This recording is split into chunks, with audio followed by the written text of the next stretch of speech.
Bom dia, boa tarde ou boa noite, dependendo do horário que vocês estiverem assistindo. Meu nome é Sérgio W. Soares, estamos dando início a mais um Auxílio ao Evangelho no Lar. Este é o de número 33, onde vamos estudar aqui, Evangelho segundo o Espiritismo. É o capítulo 5, aquele que fala bem-aventurados os aflitos. E vamos estudar hoje o item 17, que é uma continuação daquilo que vimos na semana passada, falando sobre o suicídio e a loucura. Tá ok? Bom, nossa página na internet você pode ver aí, www.evangelionolar2012.blogspot.com. Entrando lá, o que você vai encontrar? Toda sexta-feira, não tem erro, toda sexta-feira, um novo vídeo. Vai encontrar também o texto do Evangelho. Vai encontrar também o texto da página de preparo. Hoje é do livro Vinha de Luz, do Emmanuel, psicografado pelo Chico Xavier. Vai encontrar o significado das palavras mais difíceis. A gente coloca em parênteses, em vermelho, logo do lado. Tem alguns livros que colocam um asterisco, né? Para você olhar lá embaixo. Não, aqui não. A gente bota do lado mesmo, para você não se perder. Tem o passo a passo de como fazer o Evangelho no Lar. Tem o tira dúvidas. E você pode tirar suas dúvidas através do nosso WhatsApp. Qual é o WhatsApp? Olha aí, 21 99247 5631. Repetindo, 21 99247 5631. Pode tirar sua dúvida em relação ao Espiritismo, pode tirar sua dúvida em relação ao Evangelho no Lar. Se de repente você quiser usar esse WhatsApp apenas para conversar, desabafar, ser ouvido por alguém, pode utilizar esse WhatsApp. Eu só falo uma coisa, nem sempre dá para eu responder na hora que a pessoa manda aquela mensagem, mas 100% das mensagens, todas elas são respondidas. Às vezes, uma pessoa que esteja mandando um WhatsApp agora, a gente está gravando esse Evangelho no Lar, como é que eu vou poder responder? Mas, então logo acabe, tem um tempinho, a gente sempre responde todas as mensagens que são enviadas. Tem também o e-mail, se você preferir. Olha aqui o e-mail, amorperdãoefé@gmail.com. Pode mandar um e-mail para a gente também. A gente sempre responde. Se não responder, é porque não chegou ou eu não visualizei. Eu peço desculpas, às vezes eu me enrolo um pouquinho com o e-mail, vai para a caixa de spam, vai para um negócio desse que aí eu acabo me enrolando e não visualizo. Assim como as mensagens do próprio Facebook. Tem gente que manda no Facebook e às vezes eu respondo um negócio e caramba, agora que isso aqui apareceu, já foi enviado há 2 anos, mas ainda assim eu respondo. Quando eu visualizo, eu respondo. Mas o ideal é o próprio WhatsApp mesmo, que esse é mais prático, tá? Mas quem quiser acompanhar o nosso Facebook, olha aqui, facebook.com/Evangelho no Lar 2012. Tudo junto, tá? facebook.com/Evangelho no Lar 2012. Mais do que curtir, clica no compartilhar, leve adiante essa ideia, essa proposta do Evangelho no Lar. E a gente finaliza aqui também, comentando que estamos na Rádio Espiritismo. Toda semana tem um novo estudo, sempre na Rádio Espiritismo. Então, o link tá aí, radioespiritismo.com.br. A gente pede muito que você instale o aplicativo.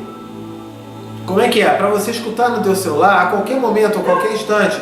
Então você vai na Play Store ou na Apple Store, se o teu celular for iPhone, e digita tudo junto, tá? Rádio Espiritismo, tem que ser tudo junto. Vai aparecer ali o íconezinho, você clica e instala. Ele é levinho, não vai ocupar muito espaço não. É menor do que o espaço de uma foto. E você pode acompanhar a programação da rádio, assim como compartilhar esse link com os amigos. É muito importante. Tá certo? Então, diante disso, Vamos dar início ao estudo de hoje com a prece de abertura. Vamos lá então. Querido Deus, Mestre Jesus, Espíritos amigos e benfeitores, obrigado por mais esta oportunidade de estudo, de aprendizado, de conhecimentos.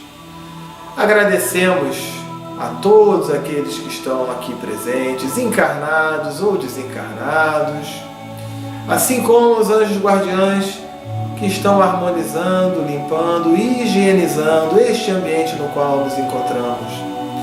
E que possa o estudo de hoje transcorrer num clima de muito amor, de muita paz, de muita alegria. Que assim seja, graças a Deus. Então, diante aí da prece de abertura, é hora da gente ler a página de preparo, ok? Então vamos lá. Página de preparo do livro Vinha de Luz. Quem é o autor? O Espírito Emmanuel. Quem psicografou? Foi o Chico Xavier. É o capítulo 80, cujo título é Como Sofres? Como Sofres?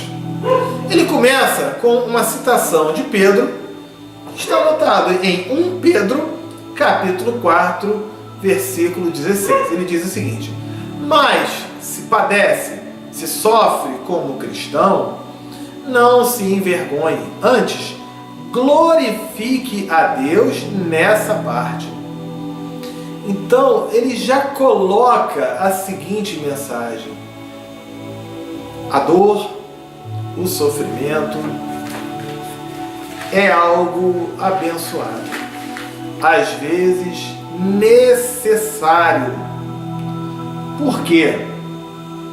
Porque muitas vezes, por ignorância de nossa parte, por desconhecimento, por despreparo, nós cometemos erros. E aí, o que acontece? Torna-se fundamental a gente perceber isso. Eu estou errando, eu preciso dar uma parada. Eu não posso continuar com esse erro. Não é verdade? Então, às vezes, a dor e o sofrimento servem para isso. Veja só. Você está na cozinha. Está cozinhando ali. O fogo ficou aceso. E aí, o teu braço está ali em cima do fogo. O que faz você tirar o braço de cima do fogo? Não é a dor? Ai, tá queimando, deixa eu tirar aqui e tal. Ah, meu Deus do céu, não é isso? Mas olha só, se você não sentisse dor, o que iria acontecer com o seu braço? Talvez ele ficasse horas e horas e horas naquele fogo, ia estragar o braço todo. Ia comprometer aquele braço todo. Então, que bom que ele sentiu dor. Se não fosse aquela dor que fez a pessoa tirar o braço já no primeiro minuto, no primeiro segundo, se não fosse essa dor, ela vai reclamar um pouquinho, mas amanhã ela já está melhor. Mas se ela não tivesse sentido essa dor, não ia ter uma consequência muito pior. Então, fazendo a mesma comparação, as nossas dificuldades do dia a dia, né? Isso que Pedro falou, né? Se padece, se você sofre como cristão, não se envergonhe, antes glorifique a Deus nessa parte. Opa, isso aqui é um aviso, isso aqui é um sinal. Se eu estou colhendo um resultado que não é legal, é porque eu plantei isso que não foi legal. Então, se eu não quero continuar colhendo esse resultado que não é legal, deixa eu mudar a minha forma de plantar. Deixa eu mudar a semente que eu tenho plantado. Tudo isso traz uma grande reflexão, uma grande reforma íntima, um grande esclarecimento, não é verdade? Ele coloca aqui, ó. Aí o Emmanuel fala: não basta sofrer simplesmente para ascender, elevar-se à glória espiritual. Indispensável é saber sofrer, extraindo as bênçãos de luz que a dor oferece ao coração sequioso de paz. Sequioso, com sede, com intenso desejo de paz. Da mesma forma que na hora que a pessoa se queimou ali no fogo, ela fica: que bom que eu senti essa dor agora, porque se eu não tivesse percebido isso, seria muito pior. É isso que ele coloca. Muita gente padece, sofre, mas quantas criaturas se complicam angustiadamente por não saberem aproveitar as provas retificadoras que nos corrigem e santificantes. São oportunidades que nós temos aqui. Vemos os que recebem a calúnia transmitindo-a aos vizinhos, os que são atormentados por acusações, arrastando companheiros até as perturbações que os assaltam, e os que pretendem eliminar enfermidades reparadoras com a desesperação. Então tem pessoas que têm um problema e quer fazer de uma forma radical, age sem pensar. E ele diz: quantos corações se transformam em poços envenenados de ódio e amargura, porque pequenos sofrimentos lhes invadiram o círculo pessoal. É o famoso tempestade em copo d'água. Mas olha só, uma pessoa que está numa tempestade em copo d'água, ela dificilmente vai admitir que está numa tempestade em copo d'água. Por quê? Porque só ela sabe, e na sua visão, no seu ponto de vista, no seu entendimento, na sua capacidade de compreensão, aquilo que para uns é a tempestade em copo d'água, para outros é uma catástrofe real. Então é muito importante, na hora que a gente faz um atendimento fraterno, que a gente conversa, a gente perceber que se aquilo para mim de repente é apenas uma tempestade em copo d'água, para aquela pessoa não é. Só ela sabe dimensionar a dor e o sofrimento que ela está sentindo. Compreende aí? É muito importante a gente entender isso. Ele fala: não são poucos os que batem a porta da desilusão, da descrença, da desconfiança ou da revolta injustificáveis em razão de alguns caprichos que não foram atendidos. Tem gente que por qualquer coisinha está reclamando e está falando, e está em desespero, e quer se matar, e quer isso, e quer aquilo. Veja só, de vez em quando, no campeonato de futebol, campeonato brasileiro de futebol, quando algum time considerado grande, né, um time de mais tradição, acaba sendo rebaixado, você vê torcedores se suicidando. Como é que pode? Veja o estado mental que aquela pessoa está atravessando, a ponto de, por causa do time que perdeu, que no ano que vem vai ter uma oportunidade de jogar a segunda divisão, de se reestruturar financeiramente, de se reestruturar tecnicamente, de melhorar, e aí poder subir de novo para a primeira divisão com muito mais força, com muito mais preparo, com muito mais estrutura. Mas aquele torcedor vê desse jeito? Não. Ah, o time foi rebaixado, ele se suicida, ele se mata. Olha como é que ele enxerga a dor como algo sem saída, algo sem solução, não percebe que aquela dificuldade pode ser uma grande lição, um grande aprendizado para ela melhorar, para ela progredir. Então, ele colocou, né? Como é que é? Cadê? Deixa eu ver, tal.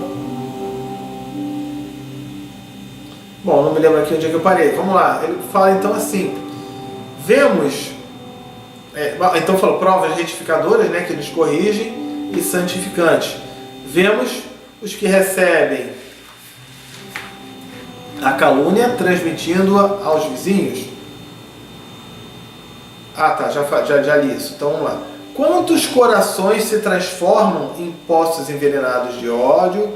Também já li isso. Alguns caprichos desatendidos.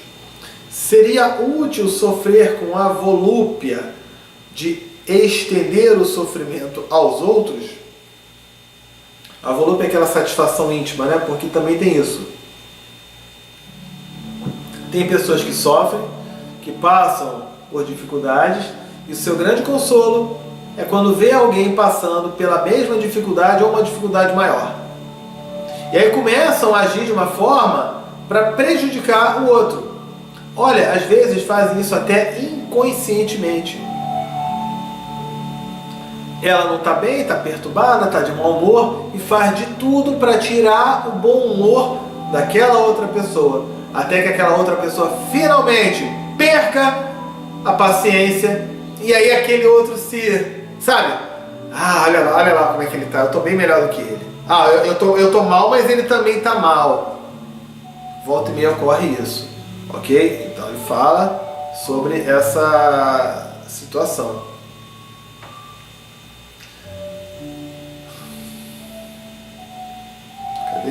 Cadê? Não será agravar a dívida o ato de agressão ao credor somente porque resolveu ele chamar-nos às contas? Então ele fala, isso é uma ignorância, uma besteira. Ele coloca, raros homens aprendem a encontrar o proveito das tribulações, das dificuldades. A maioria menospreza a oportunidade de edificação, de evolução, de progresso. E, sobretudo, agrava os próprios débitos, confundindo o próximo e precipitando companheiros em zonas perturbadas no caminho evolutivo. Lembra do time que foi rebaixado para a segunda divisão? Aquilo pode levar um torcedor ao suicídio, como poderia levar um torcedor, opa, que bom que foi rebaixado, que bom que caiu, porque agora ele vai poder colocar a cabeça no lugar, vai poder colocar os pés no chão, vai poder se recuperar, vai poder se reestruturar e vai voltar muito mais forte do que neste ano. Isso acontece com cada um de nós, em nossa vida, em nossa eternidade, com as dificuldades que nós atravessamos. Todas as criaturas sofrem no cadinho, né, na prova das experiências necessárias, mas bem poucos espíritos sabem padecer como cristãos, glorificando a Deus. Padecer, sofrer, passar por essas dificuldades, glorificando a Deus como verdadeiros cristãos. Graças a Deus, se eu estou passando por isso, é porque eu tive a oportunidade de enxergar algum equívoco, algum erro que eu esteja cometendo. E isso é uma oportunidade maravilhosa para que eu corrija, para que eu não erre mais, para que eu passe a acertar. Então logo eu venha a acertar, a fazer direito, a fazer direitinho, as coisas vão ficar bem. Compreende? Vamos ao estudo do Evangelho, capítulo 5, Bem-aventurados os aflitos, item 17, que fala sobre o suicídio e a loucura. Então o item 17 ele fala assim: o Espiritismo ainda produz sob esse aspecto outro resultado igualmente positivo e talvez mais decisivo. Apresenta-nos os próprios suicidas que através de psicografias, de mensagens, né, eles vêm a nos informar da situação desgraçada em que se encontram e a provar que ninguém viola, ninguém transgride impunemente as leis de Deus. Sabe, a pessoa está querendo passar a perna em Deus, eu estou sofrendo, eu não quero sofrer, e a pessoa vai se matar achando... Falamos na semana passada sobre isso. Ele fala, né? Ninguém viola impunemente a lei de Deus que proíbe ao homem encurtar a sua vida. Então ninguém tem o direito de encurtar a sua vida, querendo se suicidar. Ah, Sérgio, mas tanto espírito que vai para lugar bom, por que eu não vou também? Eu vou falar novamente. Nós temos... Tudo isso é científico. Procura um estudo, vai no YouTube e coloca lá, provas científicas da reencarnação, e bota lá, Sérgio W. Soares. Tem uma palestra que a gente fez, estamos fazendo esse estudo em diversas casas espíritas pelo Brasil e até em outros países, tá? Provando cientificamente a reencarnação. Trabalhos que não têm vínculo algum com religião, tá? E dentro dessas provas científicas, nós encontramos também alguns pontos a serem observados. Primeira é que o espírito não morre. A segunda é que nós temos um corpo espiritual chamado perispírito, onde este corpo carrega todas as características, ou grande parte das nossas características físicas, do meu corpo físico. Então, através da reencarnação, uma pessoa, por exemplo, que fumava muito, adquiriu um seríssimo comprometimento pulmonar devido ao cigarro, ela reencarna com este pulmão comprometido. O pulmão perispiritual do corpo espiritual, ele já vai passar por uma melhorazinha, mas às vezes é a pessoa que reencarna com uma asma, uma bronquite, alguma coisa assim.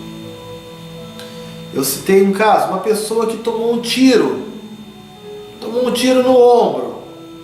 Ela reencarna muitas vezes com uma marca de nascença exatamente no lugar onde estava aquele tiro.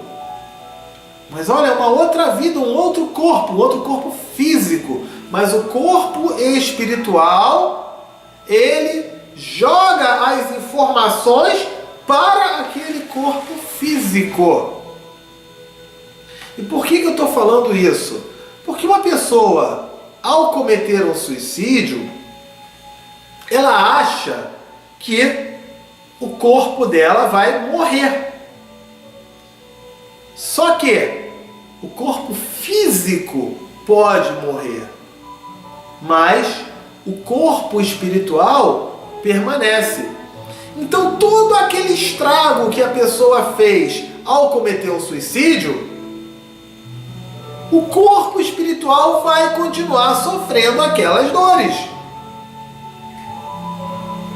Então, se a vida daquela pessoa está ruim, está complicada, está difícil, alguém se suicida pensando assim, que vai pular da ponte para não morrer, apenas para se machucar, apenas para ficar gravemente ferida.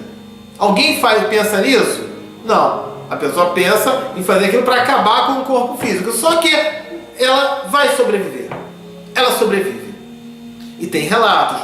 Na parte que a gente fala como espiritismo, através de psicografias. Na parte científica, dos relatos, dos depoimentos, também enviados pelos espíritos. Seja por psicografias, seja por pessoas que trazem lembranças de vidas passadas. E aí é um outro aspecto que a gente vai ter que falar sobre memória cronológica, memória emocional e memória de conexão. A gente já falou em alguns estudos. Se você quiser saber sobre isso, manda um WhatsApp. Olha aí o nosso WhatsApp, ó, 21 99 247 5631. A gente esclarece tudo isso. Então ela se suicidou, mas ela não morreu. Mas o corpo espiritual, que está em sintonia com o corpo físico, vai carregar todas aquelas dores. Aí o sofrimento é muito pior, né? aí é muito pior. Então, é preciso ter esse entendimento. Através do Espiritismo, tem os relatos, os depoimentos de espíritos que se suicidaram, contando que a coisa que eles falavam assim: eu era feliz e não sabia. Isso é uma unanimidade. Todos, 100%, sem exceção, de espíritos, de pessoas que se suicidaram, ao mandar depoimentos, psicografias, mensagens, ou na parte científica de quem lembra de vida anterior, eles falam: eu era feliz e não sabia, com toda a desgraça, com toda a dificuldade, com toda a dor, eu era feliz e não sabia. Quando cometi o suicídio, aí é que eu vi que eu era feliz e não sabia. 100%. 100%. Então ele fala, entre os suicidas, há alguns cujos sofrimentos, nem por serem temporários e não eternos, não são menos terríveis e de natureza a fazer refletir os que porventura pensam em sair daqui, antes que Deus o haja ordenado. Por isso, o desencarne, a morte, ela deve transcorrer de uma maneira natural, para que o nosso corpo espiritual vá gradativamente, aos poucos, à medida que o nosso corpo vai se enfraquecendo pelas leis naturais da vida corpórea, da vida física, à medida que o nosso corpo físico vai enfraquecendo, o nosso corpo espiritual vai aos poucos se desconectando deste corpo físico. E aí, quando tem o desencarne, a morte natural, não tem problema, não gera trauma nenhum no corpo espiritual. Ele fala, entre os suicidas, alguns há cujo sofrimento, nem por serem temporários e não eternos, não são menos terríveis e de natureza a fazer refletir os que porventura pensam em sair daqui antes que Deus o haja ordenado. O espírita tem, assim, vários motivos a contrapor a ideia do suicídio. Primeiro, a certeza de uma vida futura, em que sabe ele que vai ser tanto mais feliz do que infeliz, e resignado haja sido na terra. Então, se ele tiver feito a parte dele direitinho aqui na Terra, né, ele vai ter a sua colheita lá na frente. A certeza de que, abreviando seus dias, chega precisamente a resultado oposto do que esperava. Então, tem aquele que fala, não, eu vou me matar, vou pular logo da ponte, que aí resolve. É exatamente o oposto. Não resolve, complica, agrava. A dificuldade fica 1000 vezes maior. Tá? Outra certeza que fala que se liberta de um mal para incorrer, para entrar num mal pior. Então a pessoa percebe, estudando a doutrina espírita, que se ela estava numa situação ruim, quando ela resolve pensar num suicídio, ela se complica mais ainda. Tá? E fala, é um mal pior, mais longo e mais terrível, que se engana imaginando que com o matar-se vai mais depressa para o céu. Que o suicídio é um obstáculo a que, no outro mundo, ele se reúna aos que foram objeto de suas afeições e aos quais esperava encontrar, donde a consequência de que o suicídio, só lhe trazendo decepções, é contrário aos seus próprios interesses. Então ele vai perceber que o suicídio é uma grande furada. O suicídio é uma grande furada. Tudo isso provado através das lições, dos depoimentos em psicografias vindos da doutrina espírita e também na parte científica.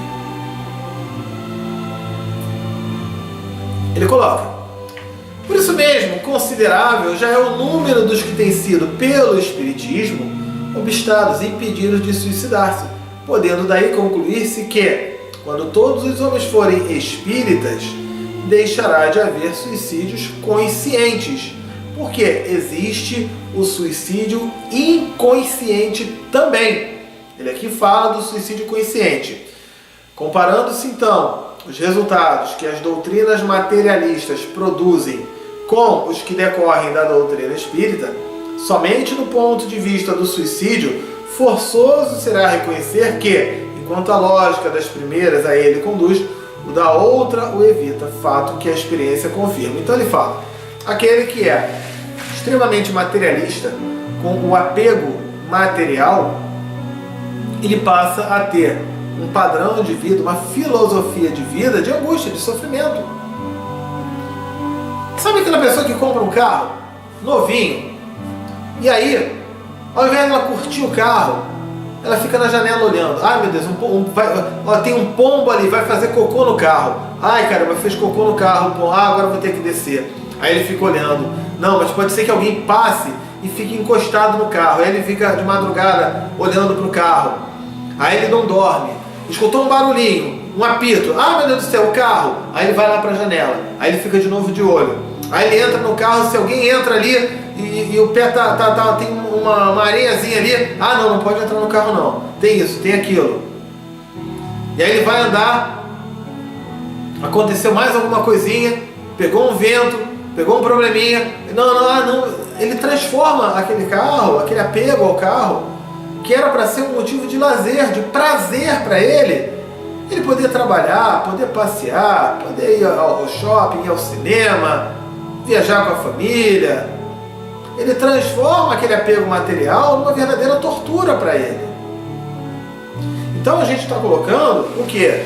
Que muitas vezes a pessoa que tem na sua visão o materialismo no sentido de apego, uma grande complicação. Já aquela pessoa que compreende que tudo aquilo que está aqui conosco, a roupa que você está vestindo, a casa, o copo, a televisão, o computador, o notebook, o celular, é passageiro. E ele trabalha aquilo com grande alegria, com grande amor, com grande felicidade. Compreende aí? Então isso traz uma ajuda muito grande. Vamos falar um pouquinho sobre suicídio inconsciente. Já que ele mencionou isso, suicídio consciente, e falou de suicídio, vamos falar de suicídio inconsciente. O que vem a ser um suicídio inconsciente? Como é que pode isso? Uma pessoa que fuma, ela sabe que o cigarro faz mal. Ela sabe que aquilo pode levá-la à morte do corpo físico, já que o corpo espiritual, já que o espírito é eterno. E ainda assim, ela fuma e continua fumando e vai fumando. E daqui a pouco, aquela pessoa, numa idade relativamente nova, já está com o seu pulmão mais comprometido do que o de uma pessoa de 90 anos. Então ela abreviou a sua vida. De repente, se ela não fumasse, ela iria viver durante 80 anos, e por causa do cigarro, ela comprometeu o seu aspecto pulmonar e morreu aos 40, ao invés de morrer aos 90. Isso é um suicídio inconsciente. O mesmo vale para pessoas com relação ao álcool, às drogas. O diabético, que não larga o doce, também provoca um suicídio inconsciente. André Luiz, que é o autor do livro Nosso Lar, ele conta lá sobre a cidade espiritual, ele fala com muita clareza que ele foi considerado um suicida. E todo mundo chamava ele de suicida. Ele falava, como assim? Eu não me suicidei nada. Ele levou um tempão, até que lá na colônia de Nosso Lar, os amigos espirituais mostrassem a ele que ele foi sim um suicida. Cometeu um suicídio inconsciente. Por quê? Ele levava uma vida que ele não se preocupava muito. Tinha o cigarro, tinha bebida, tinha as noitadas, tinha aquilo tudo, e tudo aquilo, aquela vida sem uma disciplina, sem um cuidado, foi comprometendo o seu corpo físico e levou ele a um desencarne antes da hora prevista. Então, o que ocorre? A gente já esclarece uma outra coisa aqui. Sérgio, alguém morre antes da hora ou depois da hora? Existe uma expressão muito popular que fala assim, não, morreu é porque estava na hora de morrer. Não é verdade. Não é verdade. É claro que na hora que alguém desencarnar e você está ali no velório, está ali no enterro, as pessoas chorando, e aí está todo mundo chorando, ele morreu porque estava na hora. É claro que você vai ficar na tua. Você não vai chegar, a família chorando, ele morreu porque estava na hora. E você, não estava não. Não estava não. Ele não morreu porque estava na hora não. Ele é que se matou. É lógico que você não vai fazer isso, pelo amor de Deus. Mas, se a gente analisar direitinho, ela abreviou a sua vida quando ela não cuidava de si mesma. Ela cometeu um suicídio inconsciente. Compreende aí? Então, todos esses aspectos são importantíssimos de levar em conta.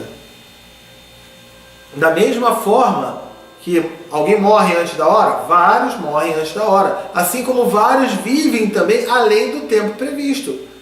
Aquele que cuida da saúde, aquele que tem uma disciplina, que tem tudo mais, isso, ele consegue viver além do tempo. Fora, não do aspecto de saúde, mas do aspecto de merecimento, existe algo que a espiritualidade chama de moratória. Chico Xavier, com a missão dele, a missão do bem, aquilo tudo, né? Se não me engano, ele teve 5 moratórias. Ou seja, já tinha chegado a hora dele desencarnar e ele pediu a oportunidade, posso ficar mais fazendo? E ele teve méritos para isso e ele continuou o trabalho dele, continuou a obra dele. E teve a segunda oportunidade, a terceira, a quarta. E quando chegou na sexta, aí a espiritualidade, não, Chico, já deu. Então, também tem aqueles, se tem quem morre antes da hora, tem também quem vive além da programação que foi feita. Tá ok? Então, só para dar esse esclarecimento aí. Bom, chegou a hora de fazer aquela prece, né? Pelos encarnados ou desencarnados. Eu vou começar a prece. Quando eu disser pausou, você pausa aí, mencione o nome das pessoas. Eu vou repetir aqui a pergunta que foi feita. Sérgio, mas a minha família é muito grande. O meu Evangelho no Lar tem 20 pessoas que participam. Na hora que cada um vai falar o nome, esse Evangelho, esse estudo que você coloca toda semana tem 45 minutos. Né? A gente leva 60 minutos só para mencionar nome. Então, nesse caso, se você perceber que é muito nome, você pegue um caderno, pegue uma folha, coloque o nome dos encarnados, dos desencarnados, coloque o nome dessas pessoas sobre a mesa e peça que a espiritualidade dê um auxílio para todas aquelas pessoas cujo nome está escrito ali na mesa. Tá? E você pode também, tem outras pessoas que fazem da seguinte forma, menciona em voz alta as pessoas mais próximas e coloca na mesa a relação dos outros nomes.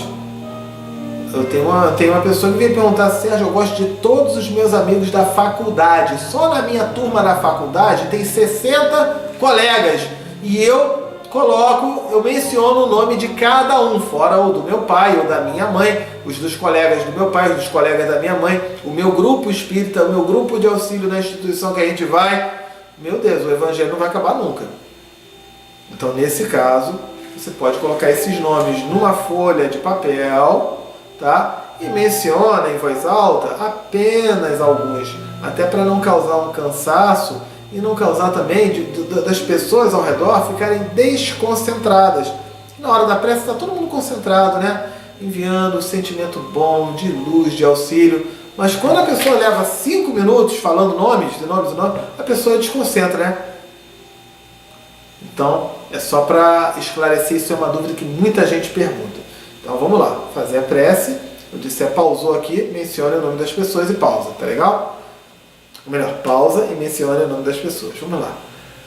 Querido Deus, Mestre Jesus, Espíritos amigos e benfeitores, viemos fazer um pedido muito especial por cada irmãozinho e irmãzinha, encarnado ou desencarnado, onde quer que se encontre, para que possa receber a ajuda, o auxílio ou o amparo que lhes for impossível. Muito obrigado, que assim seja, graças a Deus. Pausou então, vamos mencionar os nomes.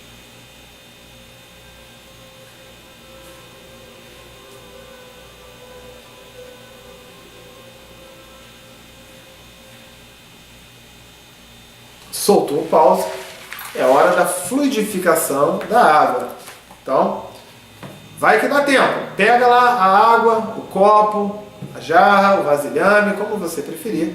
Coloca a água, tá? Nós vamos colocar as mãos sobre essa água para fazer a prece. Volto a falar, mas Sérgio, o programa é gravado. Mas a água, mas você aí que está nos ouvindo agora, não está gravado, você está ao vivo. A sua água está ao vivo, então a sua prece, ela está sendo feita ao vivo, independente do vídeo ou do programa da rádio ser gravado ou não, ok? Então pode fazer sim.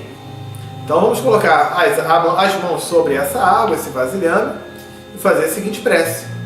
Querido Deus, Mestre Jesus, Espíritos amigos e benfeitores, viemos neste instante pedir-lhes para que possa esta água, neste momento, receber os melhores fluidos, as melhores energias e vibrações, de maneira que, ao contato dela com nossos organismos, possa nos proporcionar tudo aquilo de bom, de importante ou necessário a cada um de nós. Muito obrigado, que assim seja, graças a Deus. Então, feita aí a fluidificação, eu estou colocando aqui no meu copo, saúde.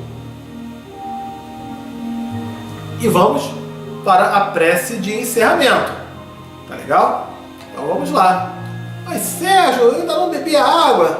Aperta o pause, bebam água com calma, com tranquilidade. Depois solta o pause e vamos para a prece de encerramento. Tá bom? Vamos lá. Prece de encerramento.